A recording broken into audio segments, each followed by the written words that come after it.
Apa nih? Hidup sehat bersama dengan Rumah Sakit Panti Wilasa Dr. Cipto. Ada yang kaget. Dan saya sudah terhubung melalui aplikasi Zoom bersama dengan Dr. Ivan Yosef. Siang, Dok. Selamat siang, Mbak Ningrum. Saya sampai kaget. Cie, headphone-nya baru.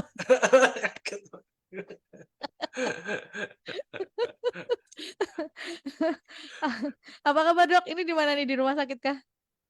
Ini sepertinya di mana? Enggak, itu tadi udah di-set sama Dr. Ivan. Di rumah Saya lihat sakit. ganti-ganti background. Iya, di rumah sakit. Oke. Nah, Dok, lagi kasus yang lagi banyak apa sih, Dok? Di tengah-tengah situasi yang katanya kasus Covid lagi naik lagi, katanya lagi ada, apa, di luar sana ada pneumonia yang, buat anak-anak gitu. Kalau di Iya, Indonesia, khususnya di Kota Semarang seperti apa sih, Dok? kalau sampai saat ini ya, kalau COVID saya sudah ketemu lagi beberapa ya. Oh ya? Sudah ada beberapa kasusnya ya. Cuma ya tentunya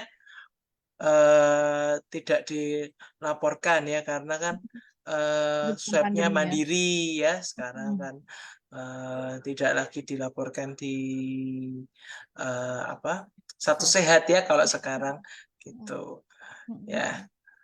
Nah jadi ya harus berhati-hati terutama ini musim hujan, pancaroba, banyak penyakit ya, harus lebih menjaga diri, makan makanan yang bergizi, istirahatnya harus cukup, jangan overactivity, overwork ya. Mhm, Kalau lagi diet ya jangan lupa tetap harus ada makanan yang dikonsumsi, susu mhm, tinggi nutrisi ya yang mhm. diminum supaya badannya tetap sehat ya. Jangan nanti diet terus lemes gitu. Ya, betul, betul. Diet itu bukan berarti nggak makan, gitu ya. Ya, betul. Nah, tapi kita nggak akan bahas tentang itu sebetulnya, Gus Syali. Ada satu tema yang hari ini mau kita kita bahas hari ini adalah tentang penyakit arteri perifer. Nah, ini mungkin ada yang baru pernah dengar. Saya juga baru pernah pernah dengar tentang hal ini nih. Nanti Dokter Ivan akan jelaskan ini buat Anda yang mau tanya-tanya silahkan ya. Kirimkan melalui WhatsApp Ya. di 081225225949. Melalui Facebook karena kita di live di Facebook pagi ini juga boleh di 081575 800 949 juga bisa ya. Oke, arteri perifer itu apa sih, Dokter Ivan? Saya Share screen ya. share Kamu mau screen share dulu screen? ya. Saya make co-host ya. Oke, Ya. Jadi tema kita hari ini adalah sudah kelihatan? sudah, Sudah? sudah, Ya. sudah. Tema kita hari ini bentar, kita slideshow dulu. Ya. Tema kita hari ini adalah komplikasi hipertensi, Mm-mm, eh, yaitu penyakit arteri perifer. mm-mm, Komplikasi hipertensi ada banyak ya, mulai dari eh, sakit jantung, mm-mm, stroke, ya, mm-mm, penyakit arteri perifer, kemudian ada retinopati karena hipertensi, mm-mm, kemudian juga bisa nefropati ginjalnya rusak karena hipertensi, ya, kemudian eh, bisa juga terjadi diseksi aorta, aortanya sobek, ya macam-macam. Nah, ini kita akan membahas yaitu penyakit arteri perifer. Nah, sebenarnya apa sih penyakit arteri perifer ya? Sekarang kalau pada screening ya di klinik atau di rumah sakit sering ditanya, Ibu, Bapak punya nggak penyakit arteri perifer? Gitu. mm. Penyakit arteri perifer apa, Mbak? Lah, suster atau perawatnya yang ditanya, nggak tahu juga gitu, sama-sama nggak tahu. Nah, oleh sebab itu hari ini kita akan memberitahu ya supaya pendengar Good News kayak ini lebih pinter-pinter. Gitu. Mm-mm. Kalau ditanya nanti tahu apa itu penyakit arteri perifer. Penyakit arteri perifer itu adalah tersumbatnya aliran darah ke tungkai atau tangan akibat penyempitan pembuluh darah yang berasal dari jantung atau arteri. Ya, jadi namanya juga penyakit arteri. Berarti arterinya yang ada masalah. Yang dari arteri itu adalah pembuluh darah yang membawa darah sehat atau baik atau yang kaya akan oksigen dari dalam jantung menuju ke seluruh tubuh. Nah, dalam hal ini adalah kaki ya. Mm-mm. Untuk kita itu bisa berjalan, kemudian bisa angkat kaki, tentunya kaki itu butuh disuplai oksigen, disuplai nutrisi ya. Makanya kalau olahragawan itu kakinya paha ya, kalau bahasa Jermannya tuh kempol, kempolnya tuh gede-gede ya.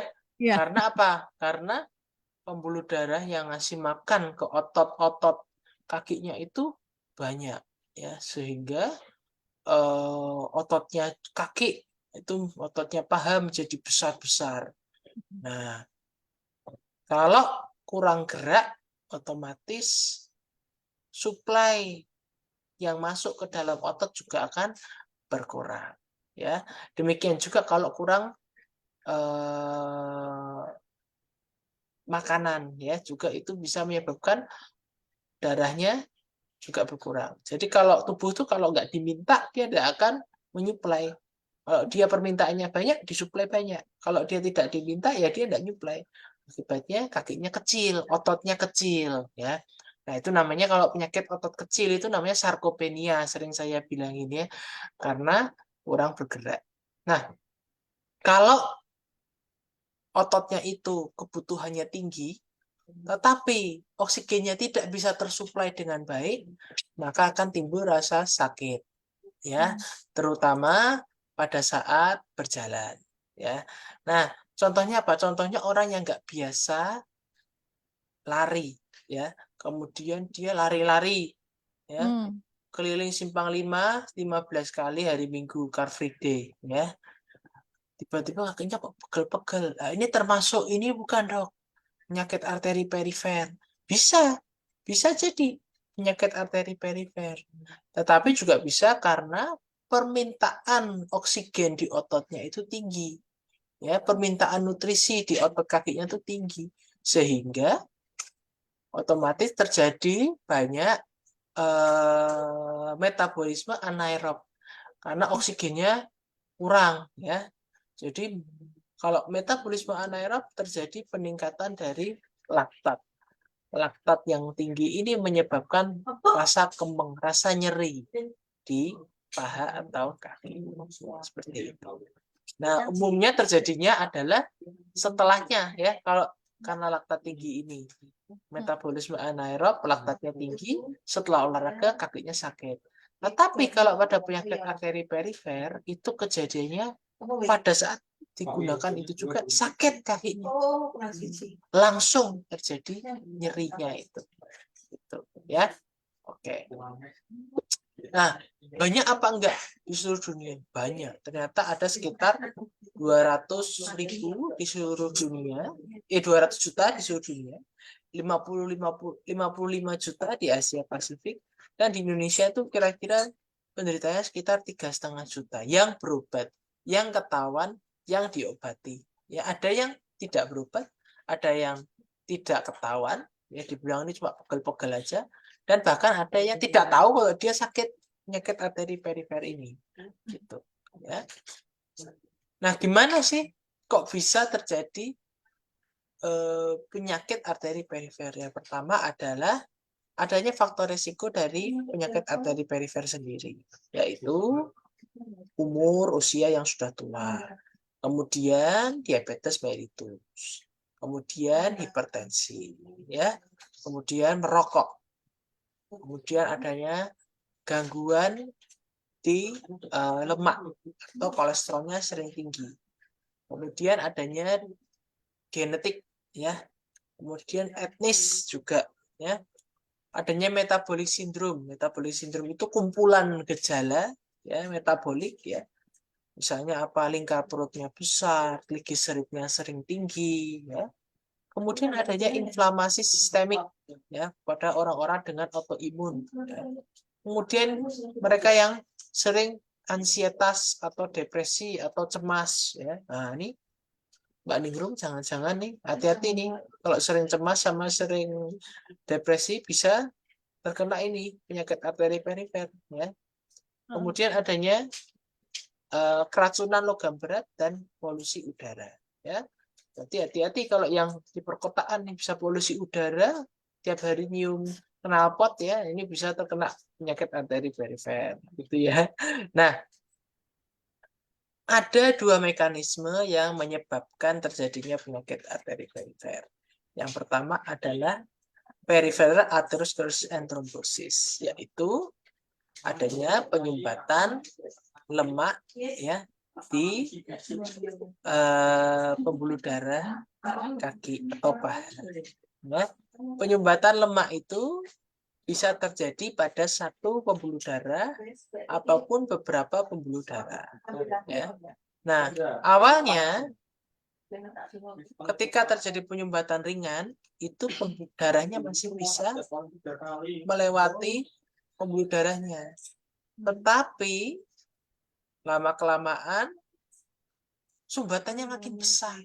Sehingga darah itu yang kaya akan O2 itu tidak bisa melewati pembuluh darah itu lagi. Kalau orangnya mudanya sehat, banyak berolahraga, ya, maka akan terbentuk anastomose atau pembuluh darah baru. Nah, darah ini bisa dilewatkan di pembuluh darah yang baru tersebut. Tetapi kalau orangnya itu gemuk, nggak pernah olahraga, ya, maka terjadi penyumbatan langsung di tempat itu dan tidak ada pembuluh darah baru atau pembuluh darah lain yang memperdarahi otot itu. Ya. Nah, kemudian ada satu lagi mekanismenya, yaitu adalah microvascular dysfunction. Dengan berjalannya waktu, usia tambah tua, ya, kemampuan pembuluh darah untuk melakukan vasodilatasi dan vasokonstriksi atau melebar dan mengecil, ya, itu menjadi sulit. Lama-lama menjadi seperti pipa, ya. Harusnya itu lentur seperti karet, tapi ini jadi seperti pipa keras.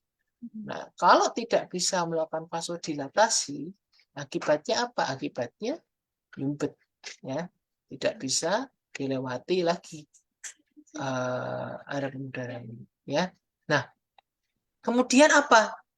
Kemudian ketika tidak bisa mengalami tidak bisa mendapatkan aliran pembuluh darah yang sehat, aliran darah yang sehat, tidak dapat nutrisi, oksigen maupun makanan, ototnya yang kena, ototnya mengalami atrofi atau pengecilan otot, ya.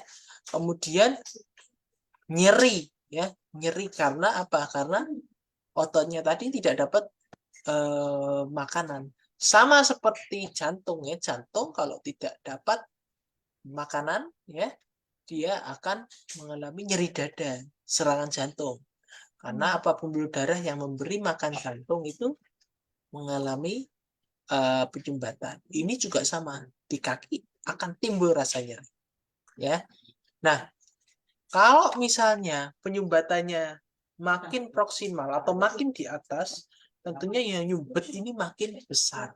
Nah, celakanya kalau pompa jantungnya bagus, ya, maka sumbatannya ini bisa pecah dan menyumbat di bagian yang lebih bawah. Keuntungannya kalau misalnya tersumbat di atas adalah bisa dilakukan pemasangan stent atau kateter, ya, seperti jantung, ya, supaya pembuluh darahnya bisa kembali normal. Tetapi kalau yang semakin kecil-kecil itu tidak bisa dipasang stent. Gitu. Nah, sering sekali pada penyakit arteri perifer ini tumpang tindih gejala dengan ulkus diabetes atau kaki busuk diabetes, ya. Dipikirnya ini kok lukanya tidak sembuh-sembuh, sudah dibawa kemana-mana, ke klinik ABC, ke dokter ABC, ke rumah sakit ABC, dibilang semuanya ini lukanya susah sembuh karena sakit gula. Nah, ternyata bukan dari gulanya, tetapi ada penyumbatan pada arterinya, sehingga kakinya otomatis tidak bisa sembuh. Nah, terus gimana dok? Ya pilihannya dua. Kalau sudah berat sekali, sudah hitam, ya sudah membusuk, maka harus dilakukan amputasi atau dipotong. Ya, tetapi kalau misalnya masih bisa terselamatkan, masih biru, maka bisa dilakukan stenting atau dilakukan kateterisasi. Ya. Nah, lah gimana dok cara tahunya itu sudah sampai mana? Nah, nanti kita akan lihat di belakang. Ya, caranya gimana untuk tahu itu sudah berapa level? Ya. Nah, tentunya kita harus membedakan bedanya apa sih dok penyakit arteri sama penyakit vena?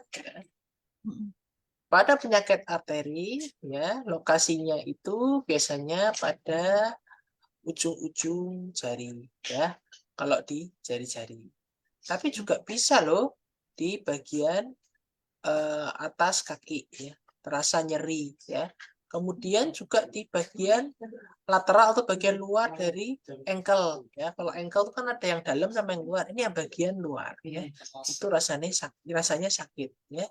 Kemudian bisa nggak ada ulkus atau lukanya? Bisa, ya. Bisa, dan umumnya warnanya pucat, lebih pucat, ya. Dan bisa lama-lama menjadi kehitaman juga, ya. Ketika dipencet lukanya itu, maka dia akan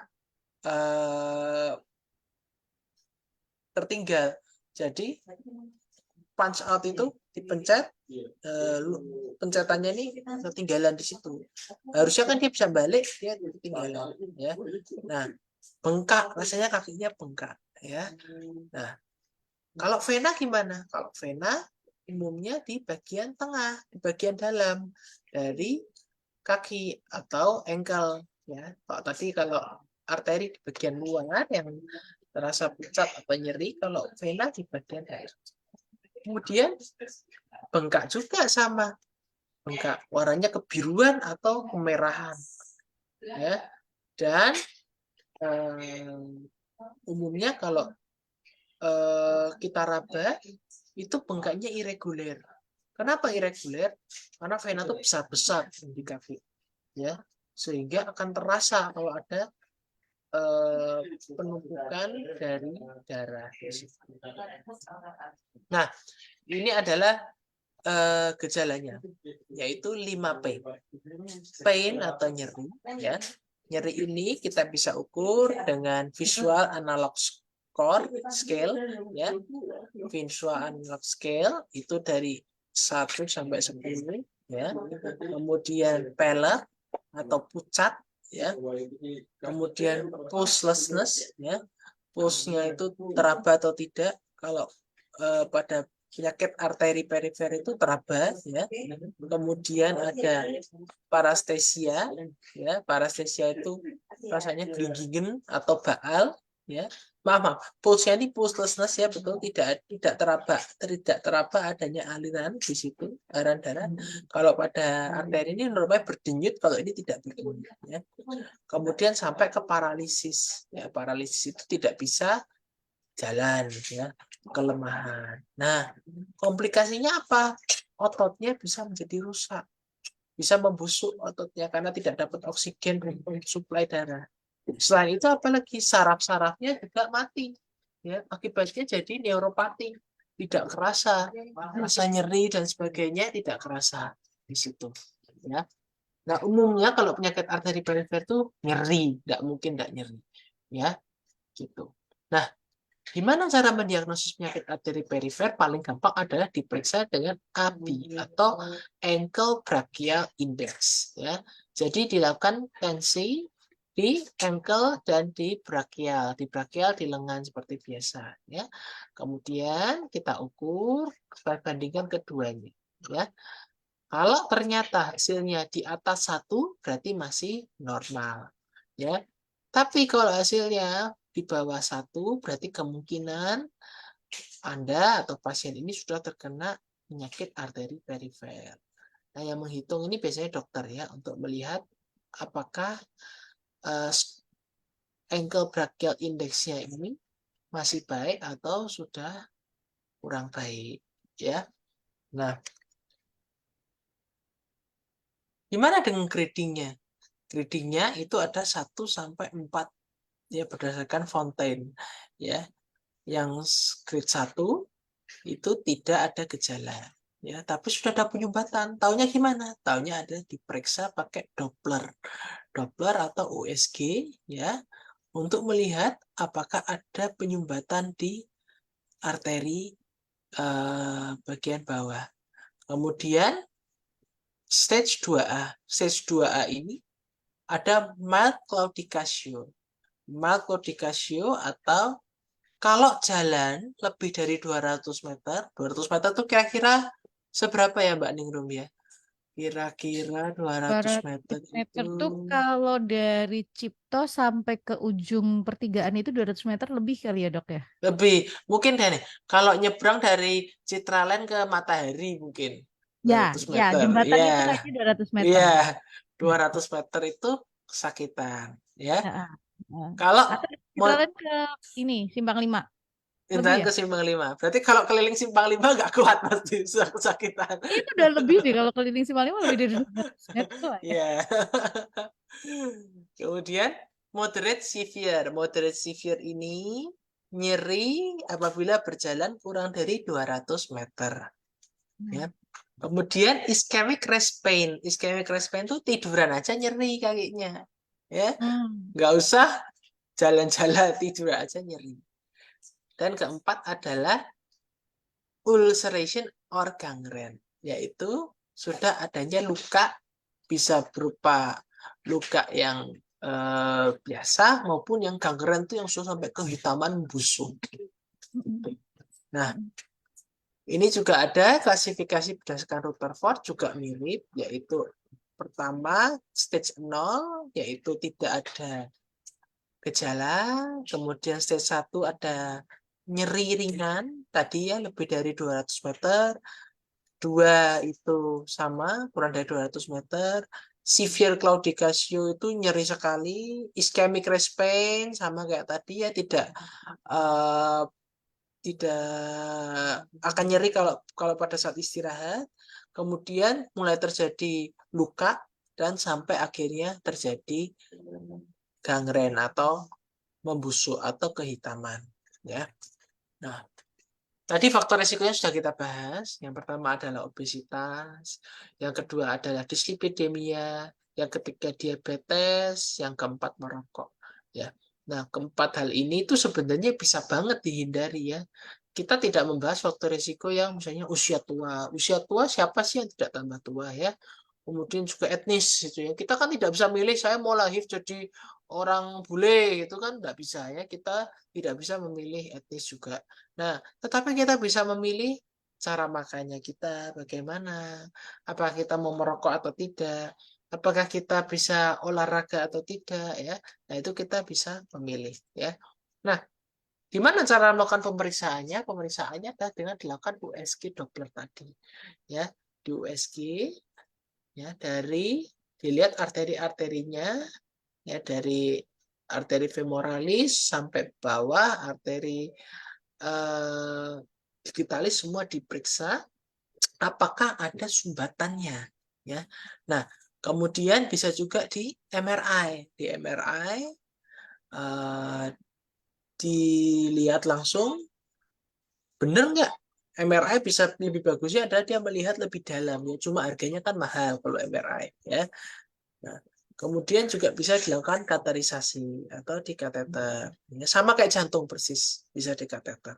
Ya, dilihat apakah dia ada penyumbatan atau tidak.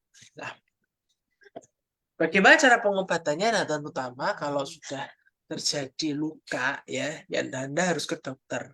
Karena apa? Karena eh, lukanya itu kalau tidak diobati maka akan membusuk dan akan dilakukan amputasi. Ya kan kita tidak mau toh kakinya sampai diamputasi. Gitu. Nah, ya gimana dok? Ada pilihan lain nggak? Bisa pilihan lain adalah kita stand yang tadi bilang. Tapi standnya juga harus sesuai ukuran. Tidak semua bisa di stand ya. Kalau terlalu kecil, standnya itu mungkin harus diimpor dari luar negeri ya. Tidak bisa, di sini mungkin belum ada standnya. Nah, jadi jangan sampai terkena penyakit arteri, penyakit perifer ya. Nah, yang bisa dilakukan adalah pertama modifikasi gaya hidup. Modifikasi gaya hidup itu apa? Ya, perbaiki makanannya ya. Makanannya Mediterranean diet ya, atau makan yang sehat. Tidak banyak makan roti, bakmi-bakmi ya, itu dikurangi ya. Grain. Terutama yang harus dimakan adalah sayur-sayuran ya, kemudian protein hewani ya, dan juga mengurangi produk-produk lemak seperti mentega, keju ya, itu dikurangi ya. Kemudian juga harus latihan fisik seperti biasa. Latihan fisiknya adalah 90 sampai 120 menit 5 kali dalam seminggu ya. Harus dilakukan latihan fisik. Nah, khusus pada penyakit arteri perifer ini juga bagus bila dilakukan berenang ya, karena eh, nyerinya itu tidak terlalu parah pada saat berenang dan juga bisa melenturkan otot-otot dan juga pembuluh darah di kaki ya. Nah, juga dietnya ya, dietnya itu harus gizi seimbang. Diet gizi seimbang gimana? Saya sudah ajari berkali-kali, yaitu tinggi badan dikurangi 100, dikurangi 10% ya. Kalau laki-laki dikali 30 kilokalori, kalau perempuan dikali 25 kilokalori ya, dari kebutuhan basalnya ya. Nanti didapatkan kebutuhannya, kita hitung makanannya juga ya. Nanti kalau bingung, buka Google. Satu porsi nasi berapa kilokalori gitu ya. Jangan satu panci loh, satu panci nasi itu kebanyakan kalau itu ya. Harus satu porsi saja. Ya, demikian juga lauk-lauknya ya, jangan berlebihan, lemak-lemaknya juga jangan berlebihan ya. Sayur-sayurnya harus cukup gitu. Ya, untuk pengobatannya bisa nggak dengan obat-obatan, Dok? Bisa ya. Ada obat-obatan tertentu yang khusus digunakan pengencer darah untuk penyakit arteri perifer. Tetapi ya tergantung di tempat Anda itu atau di tempat Anda berobat ada tidak modalitas pengobatannya untuk obat-obatan tersebut ya. Tentunya juga harus dikasih anti nyeri karena kan kesakitan orangnya kalau terkena penyakit arteri perifer ini. Dan tensinya harus diperbaiki. Jangan sampai darting atau darah tinggi ya. Harus tidak boleh emosi, cemas, pikiran ya tadi sudah dibilang ya, supaya tensinya tidak tinggi, supaya aliran darahnya lebih baik ya. Juga kalau untuk pencegahan yang paling penting adalah sebenarnya olahraga dari sekarang. Supaya apa? Supaya ada anastomosis tadi dari pembuluh darah atau pembuluh darah baru yang nanti akan dapat memberi makan otot-otot di kaki tersebut. Baik. Mungkin dari saya itu, Mbak Ningrum, Ya, buat untuk Anda Gus Syahli penjelasan mau penyakit tanya. arteri Mm-mm. perifer. Ya, Ya, mau tanya-tanya boleh ya, silahkan gitu ya, terhadap ini gitu kan, em, Dokter Ivan, apa sih gitu? Atau mungkin ada pertanyaan dan lain sebagainya, Dok. em, Kita kan tadi lihat ada beberapa gambarnya juga yang Dokter Ivan sampaikan gitu ya. Ini ya. kalau penyakit arteri perifer ini, apakah fatalnya itu sampai di mana sih dok? Dalam artian gini, apakah harus sampai kemudian misalnya itu terjadi di ujung-ujung jari tangan gitu? Karena saya pernah melihat yang ujung jari tangannya sampai menghitam gitu-gitu. Itu apakah memang harus Mm-mm. kemudian fatalnya kemudian ya nggak bisa diselamatkan misalnya gitu-gitu? Atau seperti apa sih dok arteri perifer ini? Iya, penyakit arteri perifer itu sangat banyak ya manifestasinya ya. Nah, ada juga namanya Buerger disease. Pernah dengar mungkin Buerger disease? Ya, Mm-mm. Buerger disease ini adalah banyak terjadi pada eh, eh, orang yang merokok. ya, Hmm. burger disease. Oh iya. Nah, ini saya kasih gambarnya burger disease ya. Ini. Burger disease ini mirip sekali sama penyakit arteri Very fair. perifer. Ya, Hmm. ini sebentar saya share ya supaya Mbak Ningrum tahu. Hmm.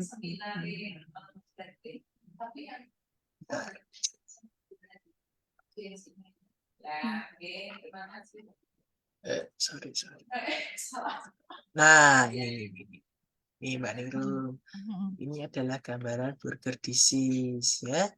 Nah, ini paling banyak karena merokok ya. Lihat nih, tangannya jari-jari sampai kehitaman semua nih, Mbak Ningrum ya.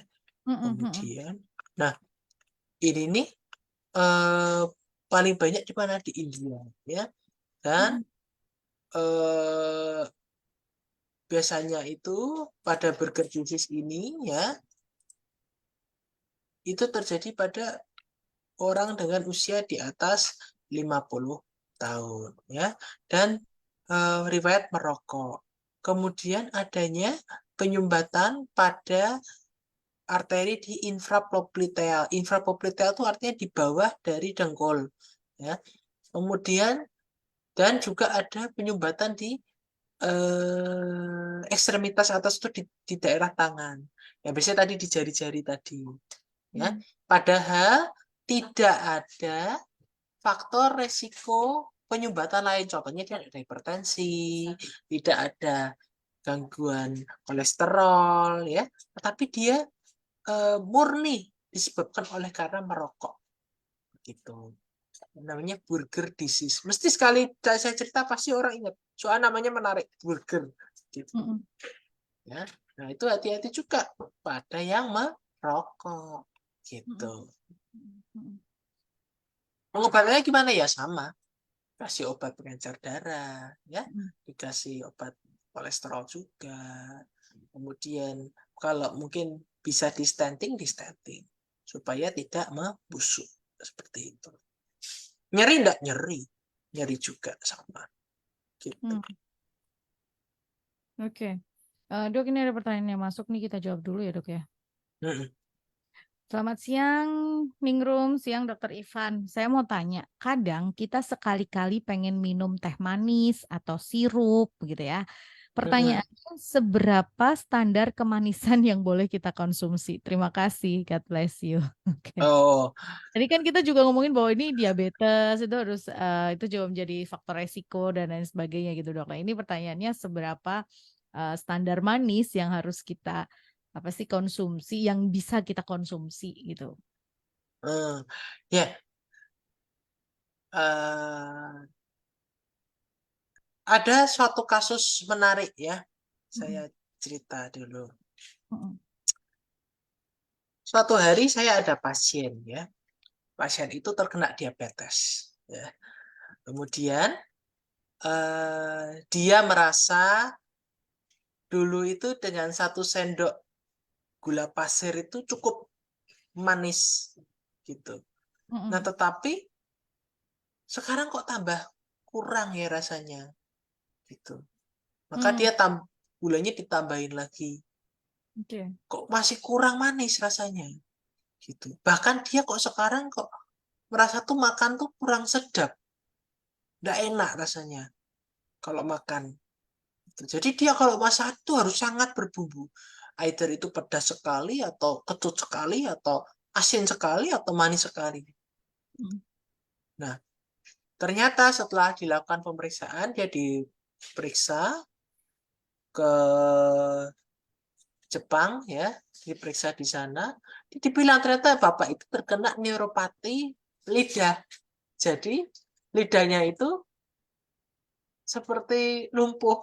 Jadi Jadi dia, rasa nggak bisa terasa kalau light gitu-gitu ya dok ya. iya, jadi dia oh, Mm. makanya harus yang berbumbu, yang Strong. berasa enak. Ya, Mm. gitu. Nah, Mm. karena apa? Karena tadi dia ada gula. Gulanya Mm. menyebabkan Betul. persarapan di lidahnya itu menjadi rusak. Sehingga dia kalau makan harus yang berbumbu, yang berasa gitu ya. Yang Mm. panas, yang dingin. Kalau yang biasa dia tidak kerasa. Gitu. Mm-mm. Dan ternyata dengan tambah usia, lidahnya kita tuh makin tidak kerasa gitu loh. Sensasi enaknya tuh makin hilang. Gitu. Oleh Hmm. sebab itu kalau orang tambah tua kok makannya makanya enak loh buat yang orang muda. Tapi kok dia kok Hambar. ya enggak enak. Gitu. Nah, Mm-mm. ternyata itu karena persarafan di lidahnya itu mulai rusak. Oh. Itu Mbak Niro. Nah, itu sedikit cerita. Nah, Mm-mm. artinya apa? Artinya kalau saya ditanya berapa gula atau garam yang pas ya, ya itu yang sewajarnya. Tetap yang sewajarnya saja. Contohnya kalau Lebihan. masak ya gulanya 1 sendok teh tuh, garamnya 1 sendok teh, 2 lah maksimal cukup lah. Itu saya juga bisa masak kok gitu loh. Nah itu cukup gitu loh. Kalau kita kurang manis, tambah kecap manis, tambah gula lagi, ya itu jangan-jangan lidahnya Anda yang bermasalah. Ya. Gitu. Jadi kita harus hati-hati. Mungkin ini baru pertama kali denger nih Mbak Ningrum. Ada lidahnya, sarafnya kok ini rusak. Ada tapi ada ya. Nah Mm-mm. hati-hati. Jadi jangan sampai sarafnya lidah itu dull. Jadi gitu ya. Makan sampai nggak berasa apa. Makan kok nggak enak semua rasanya. Ya itu jangan-jangan sarafnya sudah kena. Ya. Kalau bikin teh manis ya gula pasirnya nggak usah banyak-banyak. 1-2 sendok aja yang penting kerasa. Kalau enggak diganti pakai madu juga boleh. Madunya juga jangan setengah toples ya. Madunya ya yang secukupnya aja. Diganti pakai Tropicana Slim boleh enggak? Boleh. Diganti pakai Equal boleh. Semua boleh ya. Mm-mm. Kalau selama masih bisa menikmati ya kenapa enggak ya? Boleh. Cuma jangan berlebihan. Kalau saya Ya. tanya makan sate kambing boleh, boleh, nggak apa-apa, tapi sedikit gitu ya. Tapi memang sebetulnya rasa apa ya, lidah ini seringkali, makanya kan orang bilang kadang-kadang ya, antara tes rasa satu dengan orang lain itu berbeda. Kadang orang bilang karena kalau masak gitu ya, kenapa kok ya kalau yang masak itu enak, kalau yang ini enak? Bilangnya kan tangan, tapi sebetulnya karena tes rasanya kita tuh berbeda-beda gitu ya dok ya. Iya, Orang kalau betul. sudah terbiasa misalnya, dia terbiasa untuk tidak minum manis gitu ya. Otomatis dikasih gula sedikit aja dia akan berasa kok ini manis banget ya. Padahal buat orang tertentu yang biasa minum sangat manis, sedikit itu nggak terasa buat dia, tapi buat orang lain yang terbiasa tidak minum manis, sedikit itu sudah terasa kayak yang, "Oh, kok kemanisan ya?" Nah, ini makanya, karena tes rasanya kita terbiasa seperti apa seharusnya gitu ya. Jadi kalau Betul. kalau yang sudah terbiasa sangat manis suruh ngurangin gula ya pasti akan sangat sulit. Kenapa? Karena merasa kok nggak nyaman ya, kok nggak enak ya. Awalnya pasti akan terasa seperti itu ya, Dok, ya? Iya. Nah, yang jadi susah adalah orang-orang yang tinggalnya di Jawa ini ya, khususnya di Jogja ya, itu tuh suka sekali sama makanan yang manis gitu. Teh aja Suka harus sekali. panas gitel, panas terus Ya, kental gitu. ya. Nah, akibatnya kasus gulanya tinggi. Ya. Kasus diabetes mellitus tinggi. Lain dengan orang yang di Padang atau di Jawa Hmm. Barat. Itu Mm-mm. sukanya asin.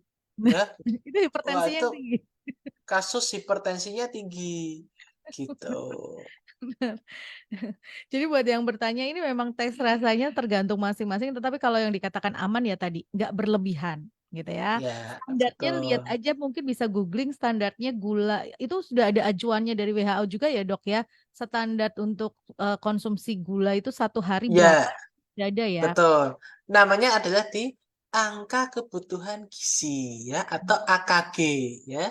Hmm. Angka kebutuhan gizi. Itu kita bisa belajar Hmm. kira-kira kalau orang dewasa umurnya 17 tahun, dia butuh gulanya berapa? Dia butuh nasinya berapa? Kalorinya berapa? Protein, lemaknya berapa? Vitamin D-nya berapa? Itu komplit di situ. Nah, Ya. tinggal dibaca aja di AKG, angka kebutuhan gizi.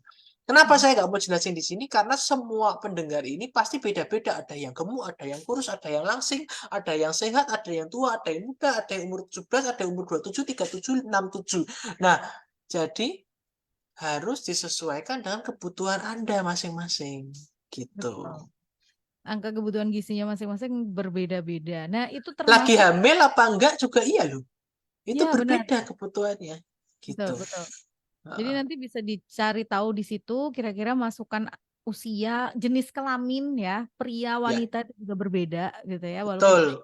sama gitu ya, berat badan sama, tapi ini akan menentukannya angka kebutuhan gizi kita tuh berapa sih sebetulnya, gula sehari itu berapa misalnya. Kalau dikatakan gulanya sekian gram, itu dihitung bukan hanya dari minuman, tapi juga masakan yang mungkin mengandung gula. Betul ya, Dok? Ya, betul, betul. Kadang-kadang Belum, kelirunya adalah kita ngitungnya cuma minumannya aja. ya, dan banyak yang bilang, oh kalau buah kan nggak usah dihitung. Padahal buah juga ada gulanya. Nah, Gitu. kadang kelirunya di situ penghitungannya. Jadi kemudian loh kok bisa berlebih lah kan saya minumnya sudah begini saya sudah kurangin Hmm. loh. Dihitung total konsumsi kita, jangan cuman minumnya aja yang dihitung gitu ya. Ya, betul.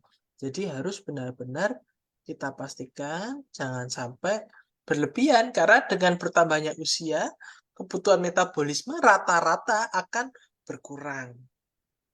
Contohnya Ya. yang tadinya kerja lapangan, sudah naik pangkat, sekarang jadi bos ya, mulai nggak kerja lapangan, di kantor duduk terus ya, ya itu dia, apalagi sudah pensiun ya, kerjaannya apa kumpul-kumpul sama pensiunan di restoran A B C D E, ah itu apalagi ya. Jadi jangan sampai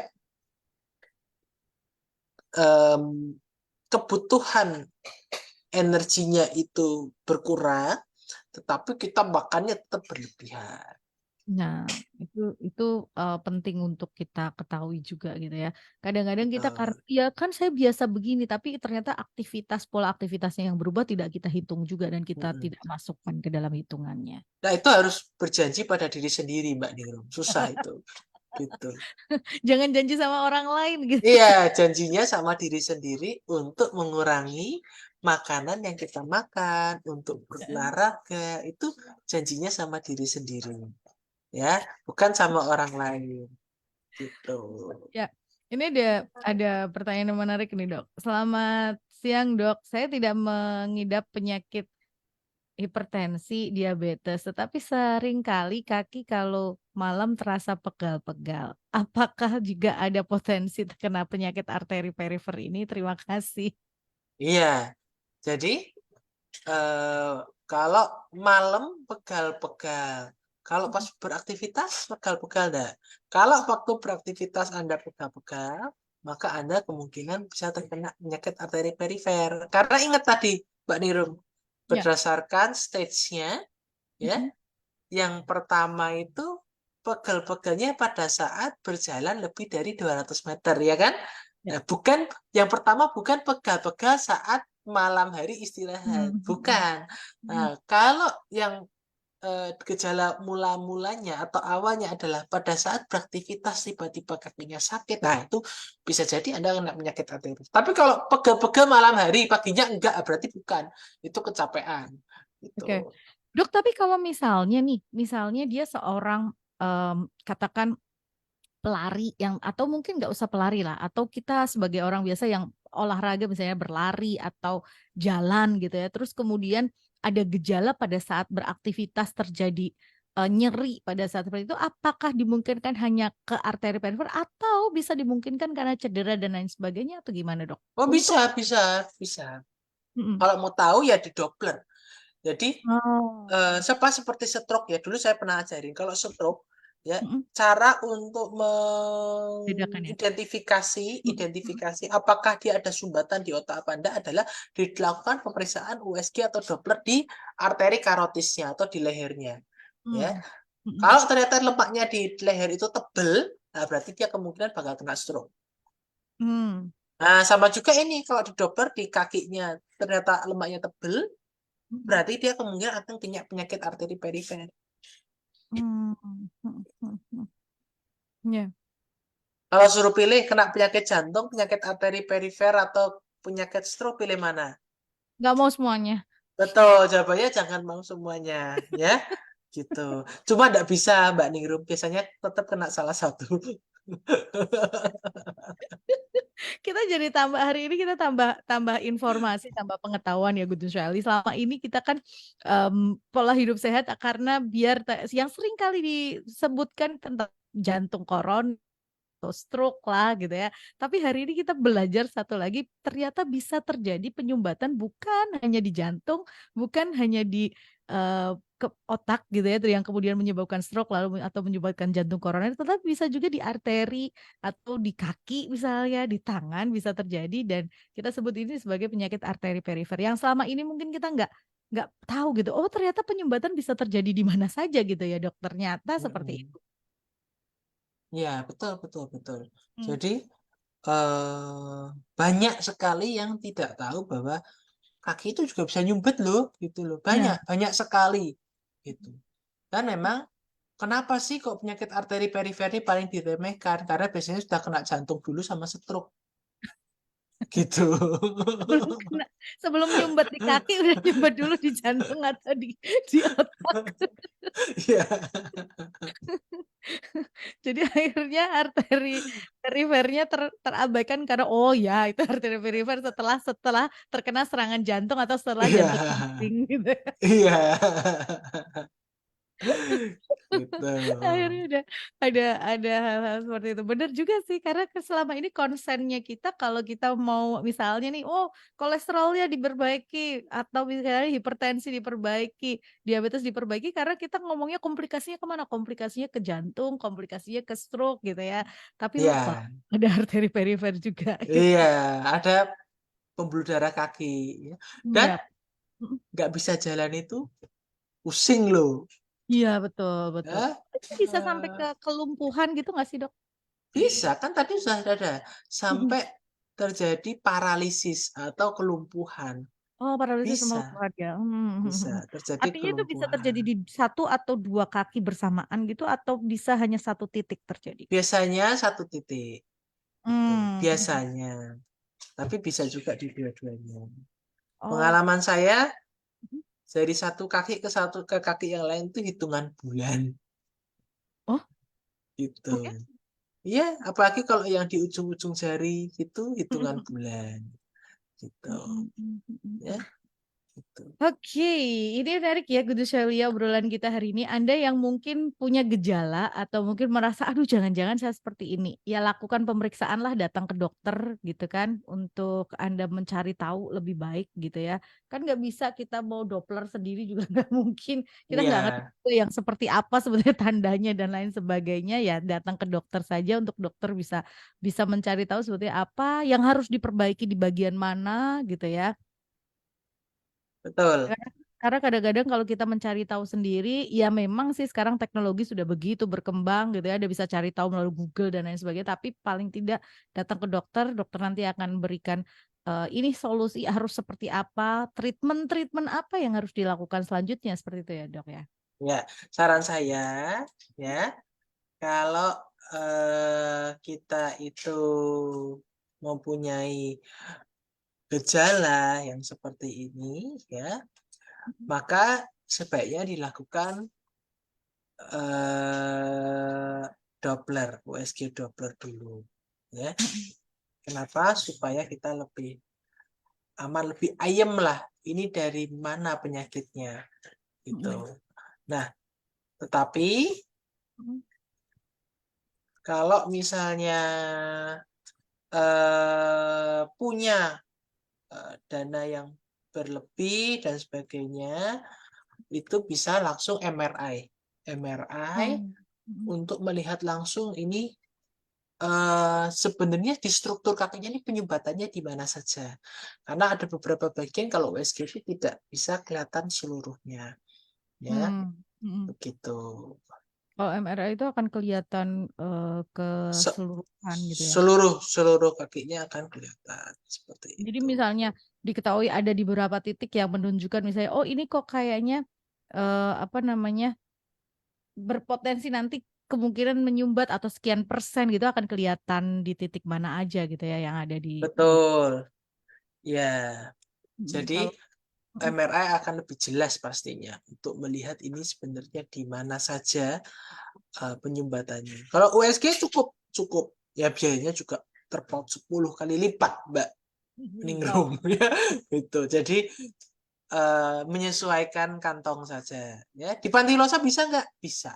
Bisa di USG dokter. mau ya oleh radiologi kita. Nah, kalau memang ternyata betul ada penyumbakan, maka periksanya kemana? Maka bisa periksa ke dokter jantung. Karena dokter jantung dan pembuluh darah ya. Nah, Oh. jadi bisa periksa ke dokter jantung maupun ke dokter penyakit dalam. Seperti itu. Yang akan menangani lebih lanjut tindakannya gitu ya dok ya. Betul. Di tempat kita, dokter jantungnya ada dokter Ali Sobirin, ya, dokter Ignatius Faisal, dan dokter Hari Pribadi, ya. Praktek setiap hari ada semua, ya. Nanti bisa perjanjian, gitu. Mm-mm. Pakai BPJS bisa? Bisa. Nanti Bisa menyesuaikan kalau memang sudah jadwalnya ada indikasi beliau-beliau. gitu ya. Betul. Gitu. Kalau Oke. memang ternyata ada hasilnya penyumbatan, maka bisa. Kan tadi sudah di USG dulu, ya. Hmm. Gitu. Itu kan USG-nya screening. Kalau screening tidak bisa ditanggung BPJS, tapi kalau sudah ada gejala bisa. Ya. Ya dok, terakhir dok, ada pesan sehatnya buat pendengar di mana saja beradakah? Ya, pesan sehat dari saya, ini sudah musim pancaroba, jaga kesehatan ya. Mulai makan-makan yang bergizi, makan buah ya, mengurangi makanan-makanan yang kurang bergizi ya. Kemudian juga olahraga teratur ya, jangan hujan-hujanan ya, dipaksain robos hujan, nanti pusing, sakit kepala, gatel-gatel ya, banyak loh di pasien saya yang sakit kepala dan gatel-gatel banyak karena kehujanan atau bajunya nggak kering gitu ya. Apalagi kalau udah nembus genangan air, aduh, udah langsung deh. Gitu ya. Jadi harus menjaga kesehatan selalu, mengingat juga ini angka COVID-nya tinggi, ada pneumonia, mikoplasma pneumonia ya yang terbaru ini dari Mm-mm. mana? Dari China ya. Mm-mm. Nah, itu kita harus hati-hati ya. Terutama anak-anak, kemudian Mm-mm. juga orang-orang dengan gangguan imunitas itu bisa mudah terkena si mikoplasma pneumonia ini gitu. Oke. Bakteria itu ya, gitu. Mm-mm. Jadi sekali lagi jaga imunitas tubuhnya yuk yang kemarin-kemarin mulai abai, mulai kendor karena merasa bahwa pandemi sudah berakhir, balik lagi ya diingatkan karena beberapa kasus mulai naik. Yang mungkin merasa bahwa masker udah nggak penting, nggak perlu, ya kalau memang kita butuh gunakan aja gitu ya. Terus Iya, jaga sanitasi gitu ya, tangan, yang lupa cuci tangan sekarang. Kemarin-kemarin kayaknya kalau orang Jawa bilang sregep banget gitu ya. Terus sekarang alah nggak apa-apa gitu udah terabaikan ya dok ya. iya. Tapi ya Mm. eh, tetap harus apa namanya menjaga kesehatan ya. Soalnya nomor satu cuci tangan itu penting sekali. Apalagi kalau punya anak, punya orang tua ya, itu Iya, gampang sekali menularnya soalnya. iya COVID dan betul. sebagainya. Mm, mm, Begitu. mm, mm, mm. Jadi tetap ya kebiasaan-kebiasaan baiknya jangan dilupakan dan terus tetap diteruskan. Kalau ada gejala apapun, Anda butuh bantuan layanan kesehatan bisa langsung ke Rumah Sakit Panti Wilasa Dr. Cipto Semarang. Informasinya banyak ada di Instagramnya. Wow, Instagramnya aktif banget nih. Informasi dokter yang praktek juga ada di situ. Ya. Siap. Setiap hari update ya. Ya, setiap hari update. Jadi bisa tahu, oh dokter ini praktek, bisa langsung gitu ya. Ada pendaftaran online nggak sih dok? Ada pendaftaran online. Ya, jadi sudah terbantu juga dengan teknologi ya. Oke, Dokter Ivan, terima kasih ya. Ya, Mbak Ningrum, terima kasih. Selamat siang. Siap. Semoga Selamat bisa berjumpa lagi siang. di lain Sampai kesempatan. ketemu di lain kesempatan. God bless, dok. Ya, Ya, dan terima kasih buat Anda, Guntur Shirley, yang sudah bergabung bersama dengan saya. Terima kasih untuk kebersamaan dan atensinya ya. Berharap apa yang dihadirkan di hari ini boleh menjadi berkat dan bermanfaat untuk setiap Anda. See you, and God bless. Bye-bye.